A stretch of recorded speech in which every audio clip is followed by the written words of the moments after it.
I knew something was wrong the second the receptionist stood up and planted herself in front of the hallway like a department store mannequin with a grudge. She didn't reach for the phone, didn't smile, didn't even glance down at the iPad where they usually checked visitors in. Just said, flatly, "He's in a meeting," like she was reciting her last nerve out loud. But the walls didn't lie. Behind the frosted glass door at the end of the hall, something was happening. Not just muffled talking. No, this was something else. That strange staccato rhythm of bodies moving. A low, breathy sound that made my stomach twist before my brain could catch up. Then came the laugh. High-pitched, breathless, and unmistakably not from anyone on the quarterly finance call. That wasn't a Zoom meeting. That was my husband, doing something I once trusted him never to do. And the worst part? I had my daughter with me. Our daughter, 6 years old, wearing the pink corduroy dress she picked out just for the occasion. She had no idea. She was bouncing next to me, giggling, still trying to guess what the surprise was. "Is it a puppy?" she whispered. "Is Daddy gonna take us to the beach?" She didn't know we were holding a lottery ticket worth $92 million in my purse. She didn't know this moment was supposed to change our lives. Hey, real quick, before I keep going, if this story has you hooked even a little, it would mean the world to the team if you'd subscribe and tap that like button. 97% of people who listen don't subscribe, and it helps more than you know to keep these stories coming. All right, back to it. I looked down at her and smiled like my bones weren't cracking under the weight of what I'd just heard. I told her there was a snack station down the hall and asked if she wanted to pick out a juice box and watch cartoons on my phone. She nodded, big eyes lighting up, totally unaware of what I was shielding her from. I walked her there, settled her on a couch with Daniel Tiger singing about feelings, and then turned back. My hands didn't shake. Not yet. That came later. I walked that hallway alone, every step echoing off the polished tile like it was announcing something ugly. The receptionist opened her mouth, maybe to stop me, maybe to lie, but I held up a hand. Not today. The door to his office wasn't locked. I didn't barge in, didn't scream. I just opened it 1 inch. That was enough. I didn't need to see more than the hem of her blouse bunched around her waist and his hand, his wedding ringed hand, gripping her hip like it was home. I closed the door just as quietly, walked back to the snack area. Our daughter looked up. "Mommy, can I get fruit snacks too?" "Of course, baby," I said, kneeling down and tucking a strand of hair behind her ear. "We can get anything we want." She smiled and went back to the show. I didn't say a word to him. Not then, not in the elevator, not when we got home and he texted he'd be stuck late working through some numbers. I just sat at the kitchen table and stared at the ticket on the counter. I used to think I'd go nuclear if I ever caught him cheating. Scream, throw things, maybe drive my car straight through his damn office window. But instead, I opened my laptop, pulled out a folder I hadn't touched in years, and started moving pieces I'd quietly prepared just in case. Because there's nothing louder than the moment a door doesn't open for you, and nothing colder than the realization you've been left out of your own life. That day, something broke, but something else kicked in. Something older, wiser, stronger. I wasn't going to fight for him. I was going to vanish from his world so cleanly, so completely, he'd feel the loss like a missing lung. He wouldn't see it coming. But he'd choke on it, and I'd still be breathing, just fine. I used to think loyalty meant giving the benefit of the doubt, even when the doubt was screaming. Like when he started working late 3 nights a week, but came home without so much as a wrinkle in his shirt. Or when he switched to using Do Not Disturb on his phone, claiming he needed to focus more. But the screen would light up at 11:47 p.m. with a message preview that vanished before I could blink. Once I picked up his dress shirt from the floor and paused. The scent on it, not the usual bergamot and cedar he wore, but something floral, expensive, like crushed jasmine with money behind it. I held the fabric up to my nose like I was trying to inhale an answer, but all it gave me was confirmation I wasn't ready to face. Still, I stayed calm. My reaction didn't look like flipping tables. It looked like logging into our shared airline account and matching flight dates with credit card transactions. It looked like exporting his calendar into a spreadsheet and cross-referencing timestamps. The receipts told the real story. A tasting menu for 2 at Alinea in Chicago. He'd told me he was leading a finance seminar in Dallas that week. I didn't even confront him. I just emailed the receipt to myself with the subject line, Chicago. He was never alone. That was the first entry in the folder I would come to name Just in Case. There were screenshots of text messages I found once when he left his phone in the car and asked me to grab it. Messages from KB that weren't even subtle. One of them just said, "Still thinking about the elevator?" I didn't ask which elevator. I already knew it wasn't ours. That office hallway. That sound behind the frosted glass. It wasn't a shock. It was a punch that landed exactly where I knew it would. I'd already braced for it. What got me wasn't the betrayal. It was how relieved I felt to finally stop doubting myself. So I moved. I contacted the lawyer I'd quietly stayed in touch with after a friend's messy divorce. Told her I'd be needing those asset protection steps we once outlined hypothetically over iced coffee. First thing she asked, "Does he know about the trust?" "No," I said. "He never read that far into the paperwork." Second question, "Is your name still tied to his business accounts?" "Not since January," I said. "We separated them for tax reasons, remember?" She smiled. "Then we're already ahead." I left nothing to chance. Changed my daughter's pediatrician to one near Asheville, contacted a moving company under my maiden name, and scheduled a discreet pack-up for the storage unit I'd quietly started filling 3 months ago. When he'd asked about the extra Target charges on our joint card, I told him I was stocking up on school supplies. Technically, I wasn't lying. She was starting a new school soon, just not the one he thought. I made no dramatic exits, no sobbing speeches. I still made him coffee the next morning. Still kissed our daughter's head while he glanced at his phone, barely looking up. He thought I was being quiet because I was hurt. No, I was quiet because I was done talking. There's a moment in every woman's life where she stops needing an apology and starts drafting a contingency plan. I had passed that moment, weeks ago, and now it was execution time. The day I bought the ticket, it wasn't some grand moment of hope. It was routine. Grocery run, juice boxes, frozen waffles, and on a whim, 2 quick picks from the machine by the register. I scratched off the gum from my shoe in the parking lot while our daughter sat in the back seat humming Twinkle Twinkle, and tossed the receipt into my purse without even looking at it. It wasn't until 2 days later, after I'd heard the sounds behind that office door, that I found it again, folded beside a crumpled Target receipt and an unused pack of Disney stickers. I scanned the numbers while reheating spaghetti for dinner. The sauce boiled over the pot right as I realized what I was holding. I didn't scream. I didn't cry. I just turned off the stove, walked to the bedroom, and opened the fireproof box in the back of my closet. Buried between old passports and our marriage license was a document he never knew existed. The Charlotte Rose Lawson Irrevocable Living Trust, signed and sealed with my uncle's credentials and notarized by a family friend in Durham. It was my uncle's idea years ago. After my husband got passed over for partner a second time, he'd started gambling on crypto. "Just for fun," he'd said. "I'd never bet more than we can lose."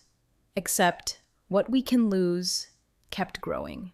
My uncle had pulled me aside one Thanksgiving after overhearing a joke my husband made about cashing in the kids' college fund for Tesla stock. "You need to protect your daughter, sweetheart," he said, sipping bourbon by the fireplace.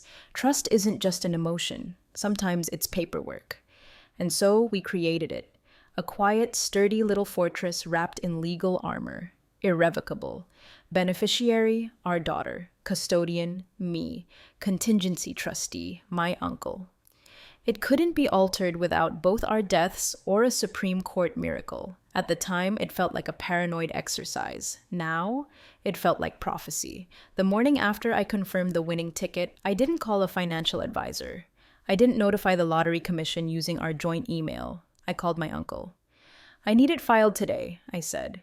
He didn't ask questions, just said, "Congratulations, and I'm proud of you for being ready." By noon, the ticket was digitally documented, legally assigned to the trust, and filed with an independent fiduciary. The claim itself was submitted anonymously through a blind trust agent. It took less than 4 hours to make sure my husband couldn't touch a cent. Later that night, he came home talking about buying a lake house once that bonus hits. I nodded, stirring my tea. "Might be nice," I said. "Peaceful." He smiled like we were still on the same team. He didn't notice the change in our bank balance. I'd already diverted everything I could. The escrow from our rental property sale, the inheritance check from my grandmother he once tried to invest. There were no fireworks, no paper trails on his side, no alerts, just silence. And in that silence, a door had quietly locked behind him. Because this wasn't just about money. This was about control. about making sure our daughter never had to beg a man for stability the way I once did, about rewriting the rules before he even realized there'd been a game. The trust had always been my insurance policy against the worst case version of him, and now that version was real. So I moved the chess piece and kept my hand on the clock. He came through the door that Friday like a man who thought the world owed him a standing ovation. Loafers clicking across the hardwood, loosened tie like he'd just closed $1 million deal, when in reality, all he'd done was survive another round of office politics. "Babe," he said, voice full of self-satisfaction, "they're grooming me for VP. Official word comes next quarter, but it's basically locked." I didn't look up from the pile of laundry I was folding, just said, "That's great." He poured himself a drink, didn't notice the stack of mail sitting by the fridge with our new forwarding address on it. Didn't ask why the walls looked a little barer, why the family photos had been carefully taken down and wrapped in bubble wrap, or why the coat closet was missing his winter jacket, the one I'd already donated to a veterans shelter 4 towns over. He talked about how VP money changes everything. Asked if I still had that list of lake houses we once joked about retiring to. I said nothing. Just offered a small, closed-mouth smile and nodded. Truth was, I'd already signed a lease on a stone house in the hills outside Asheville. It had a garden, a wood-burning fireplace, and just enough space for 2. I'd toured it under my maiden name. The school acceptance packet for our daughter was already sitting on the new kitchen counter. "Welcome to Ridge Grove Montessori," it read in cheerful green print. He leaned against the island, swirling his whiskey. "You know," he said, with mock seriousness, "maybe we should take some time apart, not in a bad way, just, recalibrate." I folded the last towel. "Already packed." He laughed like I was joking. Then he saw the boxes in the garage, labeled, taped, color-coded, not in panic but in preparation. There were no frantic piles, no mess, just clean, surgical detachment. He opened one. It was full of our daughter's books, her framed class photo, the blanket she couldn't sleep without. He looked at me then, eyebrows tightening, that calculating look he used when something slipped through his fingers. "When were you planning to tell me?" "I wasn't," I said calmly. "You told me you wanted space. I listened." He opened his mouth, probably to spin some version of "this is all so sudden," but I cut him off. "I found out about Chicago," I said, "and the office, and the texts, and the perfume." He froze. No denial, no performance. "Don't," I added, voice ice. "You're not shocked. You're just caught." He reached for me, reflex more than intention, and I stepped back like it burned. "We're not doing this," I said. "No screaming, no groveling. You already chose her. You just didn't think I'd choose myself." He followed me to the door, asked what this meant, whether we could fix things. "You're welcome to fix yourself," I said, "but I'm not interested in participating." I took our daughter that weekend. We stayed at a little rental up in Black Mountain with a clawfoot tub and hummingbirds on the porch. She laughed when she saw her new room, said it smelled like cookies and trees. I told her it was our adventure house. She asked if Daddy would come. I kissed her forehead. "No, baby. This one's just for us." On Monday, I emailed him a change of address notice and a draft parenting schedule. I didn't ask for his input, just informed him. Because here's the thing no one tells you about finally leaving. It doesn't feel like fire. It feels like frost. Clean, sharp, clear. He thought he was suggesting space. He didn't realize I'd already left orbit. And the silence I gave him in return, it was louder than any door I could have slammed. The first call came at 7:42 a.m. from a number I didn't recognize. Straight to voicemail. Then came the email. Subject line, request for financial disclosure. His attorney, some junior associate from a downtown firm that liked to sign emails with Latin quotes, had attached a formal letter. Given the significant change in Mrs. Lawson's financial circumstances, we respectfully request a full disclosure of lottery winnings, recent assets, and trust designations, as required under the Equitable Distribution Clause of the marital contract. I read it once, then deleted it. There's something strangely peaceful about letting someone else panic while you drink tea in the morning. Our daughter was coloring dinosaurs on the sunlit porch, and I wasn't about to interrupt that serenity to explain to a man who cheated on both his marriage and his taxes that he had no right to touch a penny of that money. By noon, the firm had tried calling 3 more times. They even called my uncle. Big mistake. He answered on the second ring and said calmly, Please do not contact this number again. All inquiries will be handled through appropriate counsel. Then he hung up and texted me, child's play, don't blink. He had no idea how many moves had already been made against him. The trust, irrevocable, locked, and legally separate. It had been created years before the marriage began to fracture, and the ticket was claimed through a blind trust proxy with zero visibility on my end. I wasn't listed anywhere. The only beneficiary listed was our daughter, and he wasn't her trustee. He never had been. Joint accounts? Frozen. Preemptively, with court documentation stating suspected dissipation of marital assets. That little gift to his office fling that showed up on our Amex? Flagged. Her plane ticket to Cabo? Logged. Even his crypto wallet? Tracked by forensic accountants my lawyer recommended. He thought this was still about emotions. He didn't understand that this was about structure.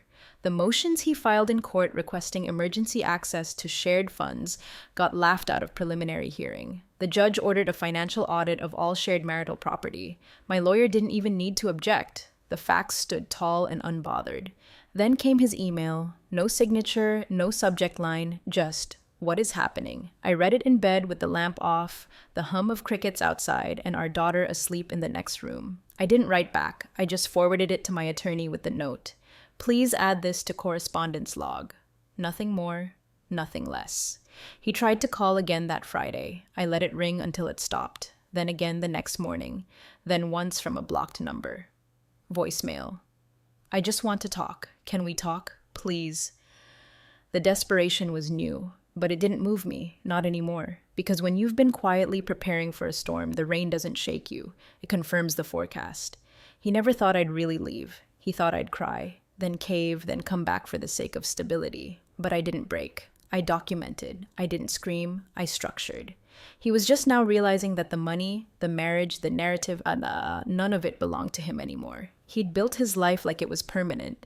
I had treated mine like it might need an exit door. And now, he was pounding on it from the outside. He looked smaller when he showed up, not physically. He was still 6'2" in his scuffed Oxfords, but the presence was gone. That inflated, chest-out energy he used to carry like a tailored suit had deflated somewhere between getting fired and watching his world unravel.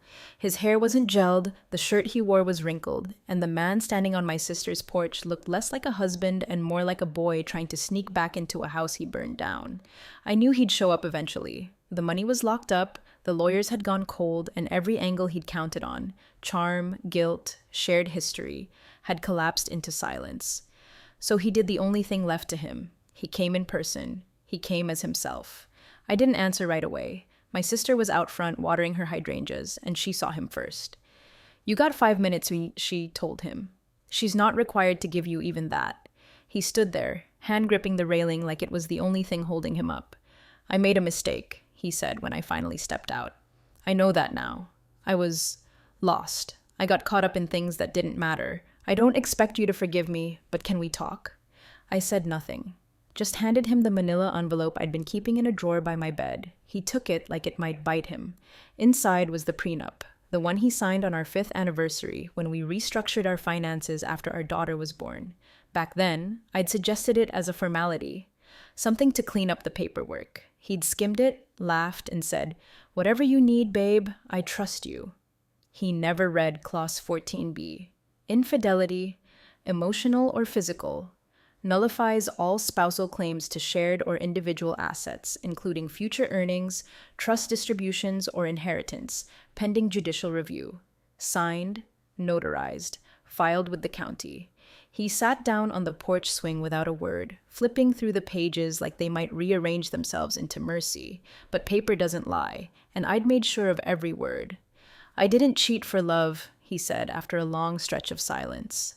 It wasn't even worth it. I know, I said. His mouth opened, but there was nothing behind it. You weren't supposed to beat me like this, he finally muttered. You were the safe one. That line hit the air like smoke from a blown fuse. I wasn't trying to beat you, I said. I was trying to survive you. He sat with that. 10 minutes passed, no yelling, no tears, just the creak of the porch swing and the wind rustling through the old pine above us. Eventually he stood. Do I at least get to say goodbye to her? She's not here, I said. And if you want to see her, you'll do it the right way. Through the schedule, no surprises. He nodded once. Then he left. He didn't slam the gate, he didn't look back, and I didn't watch him go. I turned and went inside, shut the door behind me, and put the envelope back in the drawer, just in case he ever claimed he forgot. Because the truth is, he didn't lose his family because of a moment of weakness. He lost us because he assumed I wouldn't know how to protect myself. He gambled on my silence. And he forgot. I'd been planning the exit long before he even lit the match. It came on a Tuesday. The kind of gray, middle-of-the-week day where nothing's supposed to happen. Rain had just started dotting the kitchen window when my phone buzzed with a message from Claire, a friend who'd stayed just enough in orbit to catch the updates, but not close enough to get dragged into the wreckage. "Thought you'd want to see this," she wrote. Below it was a screenshot from LinkedIn, his profile, freshly updated. Taking time to recalibrate, exploring leadership opportunities in dynamic organizations. Translation? He'd been fired. Probably not even cleanly. No official announcement. No farewell post. Just a thin layer of corporate vagueness plastered over a crater-sized hole. I knew that tone. I'd lived with it. It was what he used whenever he didn't want to admit things had gone sideways. Turns out, the woman from the office, the one with the laugh behind the frosted door, was married. Her husband, a name I recognized from a holiday party 3 years back. Older, quiet. The kind of man who didn't speak much, but when he did, people made space for it. He also happened to be the senior partner at the firm's largest client. And sometime between the court filings and that desperate porch visit, an anonymous package had shown up at his house. A padded envelope, no return address. Inside, a USB, footage from the office, from the hallway, from the elevator. I didn't record it, I didn't have to, but I knew someone who did, and I knew how to make sure it arrived without fingerprints. No threats, no cover letter, just a truth bomb dropped in a man's mailbox. The fallout was inevitable. That client, gone. Account closed with 2 lines. Professional conflict, irreconcilable breach. And just like that, the firm's quarter tanked. Leadership panicked, and he, once their rising star, was quietly escorted out with a severance package that probably came stapled to a non-disclosure agreement. He tried to save face, hence the LinkedIn post. A photo of him by a mountain trail, like he was on some spiritual leave instead of being corporate shrapnel. I didn't comment, didn't like it, didn't even log in. I just sat at the kitchen table, watching our daughter dip apple slices in peanut butter, humming to herself. He'd always said she was the light of his life. Funny how easy it was for him to cast that light into shadow when something shiny walked by. Claire texted again. "Did you have anything to do with this?" I typed, then deleted. Then I replied, "Some things take care of themselves." That wasn't entirely true, but it was true enough. I didn't blow his life up. I just let the truth out of the box he kept stuffing it into. When you break something sacred in a building full of glass, don't be surprised when the shards catch the light. I checked it off my list. Not out of vengeance, just precision. One more piece where it needed to fall. The rest was no longer mine to carry. I closed the message. Poured another cup of coffee. The house was quiet, the kind of quiet that didn't ache anymore, the kind you earn. Outside, the clouds were starting to break, and I didn't spare a thought for the office that no longer bore his name. The party was at a little nature-themed park just outside Asheville. Wooden climbing structures, ladybug benches, and sun-warmed picnic tables under a canopy of maple trees.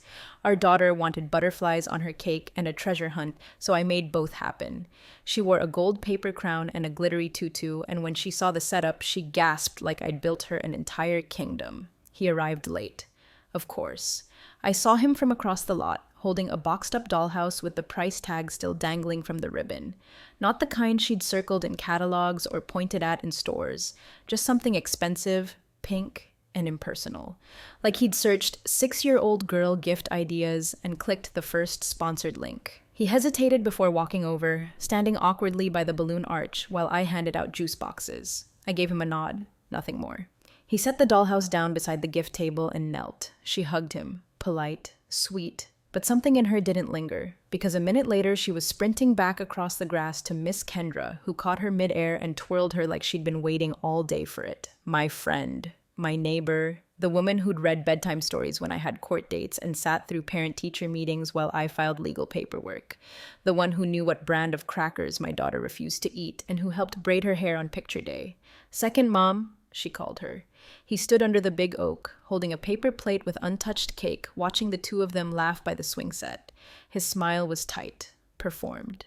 And his eyes, they were stuck in some quiet, dawning realization.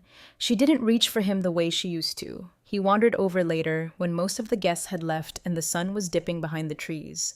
I was stacking the last of the plates, sliding juice boxes into the cooler. "She's grown up so much," he said, voice low. "She has." There was a long pause, the kind where people try to find the version of themselves they used to be, and can't.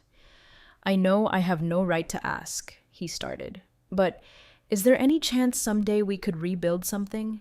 Even just a friendship. I miss talking to you." I didn't turn to face him, just looked across the field, where our daughter was holding Miss Kendra's hand, collecting the last of the hidden treasure hunt coins. "You're asking if there's a future," I said. He nodded. I watched the two of them sit on the edge of the sandbox, laughing about something I couldn't hear. That easy, natural rhythm that can't be faked or forced. "I already did," I said. He didn't reply. Not for a long time. Then he stepped back, nodded once, and walked away. Slowly, like someone leaving a house he finally realized he no longer lived in. I didn't watch him go. Not this time. I tied the trash bag, wiped my hands on my jeans, and walked over to join the only future that mattered. She looked up at me and beamed. "Mama, we found all 7 coins." "You did?" I said, crouching beside her. "Then you win." "I already won," she said.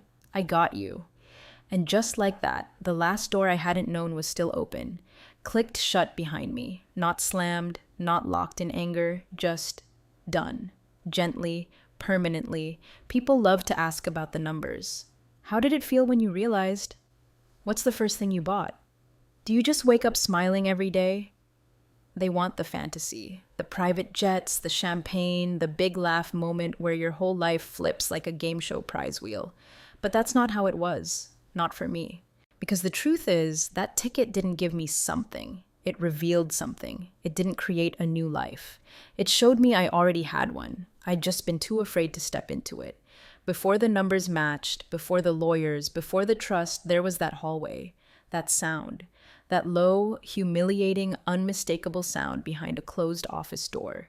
And the second I heard it, my world cracked. Not exploded, cracked.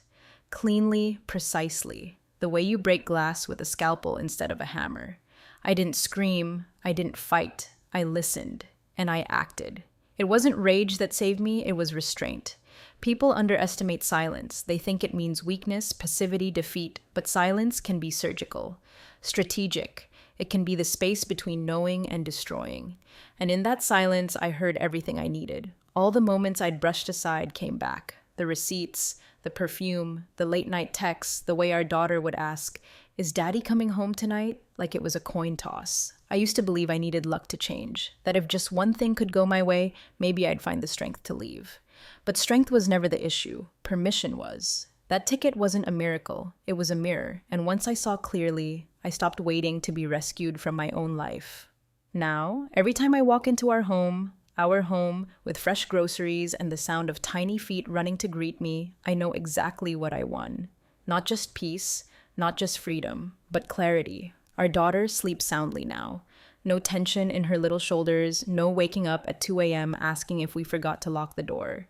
Because the people who truly love you don't make you feel like a guest in your own family. They don't make you apologize for noticing what hurts. They don't make your survival feel like betrayal. And so, when people ask what I bought with the winnings, I say, time. I bought afternoons on the porch. I bought mornings without anxiety.